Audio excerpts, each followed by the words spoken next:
आखिर कहाँ गई? क्या मक्का मदीना को बसाने वाली शूर्पणखा ही थी? और सबसे बड़ा सवाल ये आता है, क्या शूर्पणखा ही सभी मुसलमानों की वंशज है?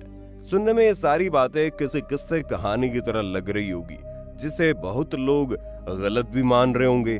लेकिन दोस्तों, हमारी आज के इस वीडियो को देखने के बाद आपकी सारी गलतफहमी दूर हो जाएगी, क्योंकि इस वीडियो में हम आपको शूर्पणखा का कुछ ऐसा काला सच बताने वाले हैं जिन्हें सुनने के बाद आपके पैरों तले जमीन खिसक जाएगी। बस हमारे साथ वीडियो में अंत तक बने रहिए। वीडियो में आगे बढ़ें उससे पहले अगर आप एक सच्चे हिंदू हैं तो सब्सक्राइब करें फैक्ट मंत्रा चैनल को और बेल नोटिफिकेशन को ऑल पर लगाएं ताकि कोई भी वीडियो मिस ना हो। दोस्तों, रामायण तो आप सभी ने देखी होगी, और अगर नहीं देखी तो इसके बारे में सुना जरूर होगा, और अगर नहीं सुना तो दोस्तों आपका हिंदू होना बेकार है, क्योंकि रामायण एक ऐसी कथा है जिसके बारे में हर हिंदू को पता होना ही चाहिए, जिसमें ये दिखाया जाता है किस तरह राम ने अपनी पत्नी का हरण करने वाले रावण को मार गिराया था। पर इस पर सवाल ये उठता है कि रावण की बहन शूर्पणखा उसकी मौत के बाद आखिर कहाँ गई? हम सभी को मालूम है कि रामायण में सभी राक्षसों का वध हुआ था और विभीषण को और उसके साथियों को लंका सौंप दी गई थी, लेकिन उसमें शूर्पणखा के वध के बारे में नहीं बताया गया। उसकी नाक काट दी गई थी, ये तो बताया गया है, लेकिन इसके बाद शूर्पणखा कहाँ गई, इस बात का जिक्र रामायण में नहीं मिलता। असल में दोस्तों, जब शूर्पणखा राम की तरफ आकर्षित होकर उनके पास आती है और कहती है कि भगवान राम से प्रेम करने लगी है, तो श्री राम इस बात को सुनकर तुरंत मना कर देते हैं, क्योंकि उन्होंने पहले ही माता सीता से विवाह कर रखा था। ऐसे में वो लक्ष्मण की तरफ इशारा करते हुए कहते हैं, आप चाहें तो मेरे छोटे भाई से पूछ सकती हैं। उसी समय लक्ष्मण भी शूर्पणखा को इस बात के लिए मना कर देते हैं। शूर्पणखा वापस से श्री राम के पास जाती हैं और फिर माता सीता के खिलाफ कई कटु वचन यानी कि उल्टी सीधे बातें कहने लगती है। यहाँ तक कि शूर्पणखा माता सीता को मारने तक की धमकी दे डालती है। शूर्पणखा माता सीता को मारने के लिए आगे बढ़ती ही है, उतने में लक्ष्मण बीच बचाव करते हुए शूर्पणखा की नाक को काट कर अलग कर देते हैं। अपनी कटी हुई नाक लेकर शूर्पणखा अपने भाई रावण के पास जाती है और सारी घटना बताती है। अपनी बहन के इस अपमान को सुनने के बाद रावण बहुत ही ज्यादा क्रोधित हो जाता है और उसके बाद रावण सीता हरण का निर्णय लेता है। रावण सीता का हरण भी करता है और ऐसा करने के लिए भगवान राम उसे मृत्यु दंड भी देते हैं। लेकिन इन सब चीजों के बीच एक बार भी शूर्पणखा का जिक्र नहीं होता। सवाल यहीं पर आकर अटक जाता है कि आखिर इसके बाद शूर्पणखा गई कहाँ?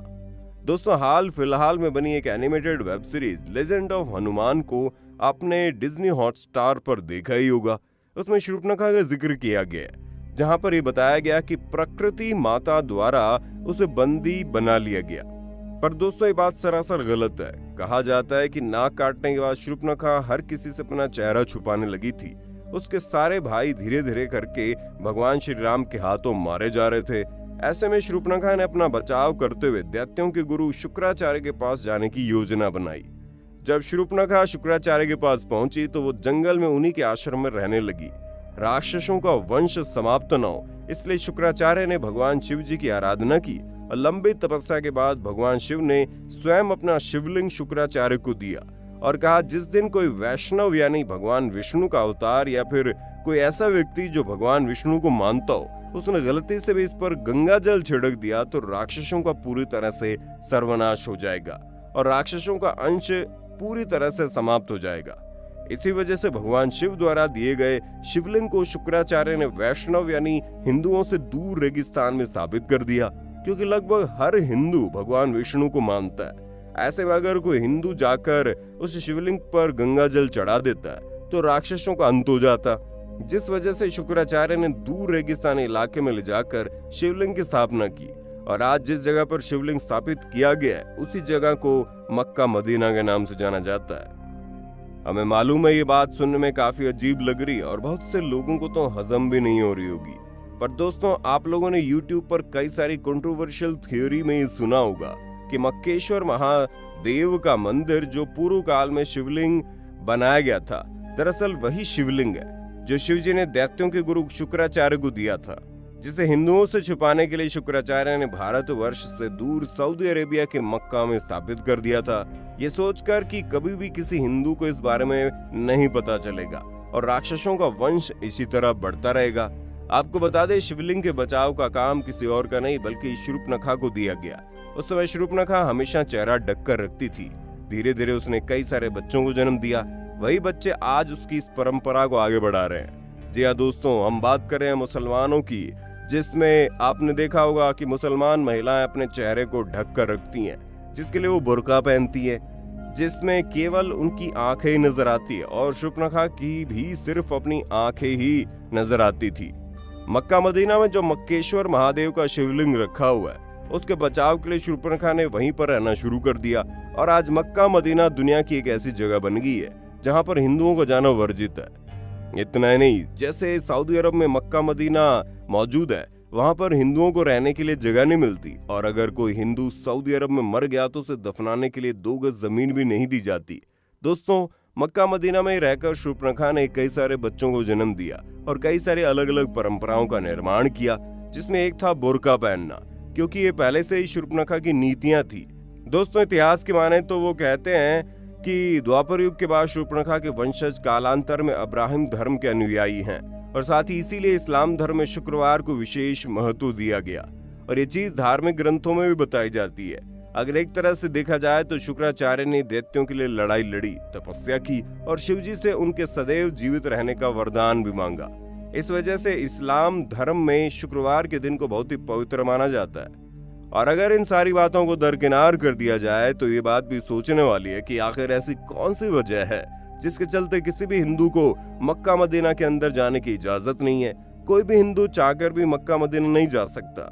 ऐसी वो कौन सी चीज है जो हिंदुओं को मक्का मदीना जाने से रोकती है?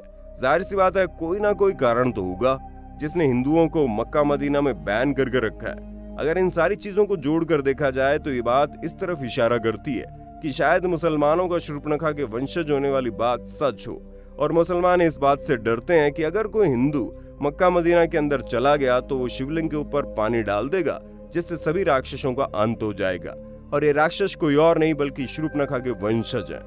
अब आप माने या ना माने, लेकिन दुनिया का सबसे पहला धर्म सनातन धर्म है, यानी कि हर एक इंसान सनातन धर्म से ताल्लुक रखता है और इसी धर्म से हमारे भगवान भी ताल्लुक रखते थे और पहले के समय में राक्षस वगैरह भी इसी धर्म से निकले थे। वो तो बाद में लोगों के कर्मों के अनुसार उन्होंने अपने धर्म को अलग करना शुरू कर दिया, वरना तो इस दुनिया में सब कुछ सनातन धर्म से ही शुरू हुआ था। वो तो बाद में अलग अलग लोगों ने अपनी सोच के हिसाब से नए नए धर्मों का निर्माण करना शुरू कर दिया।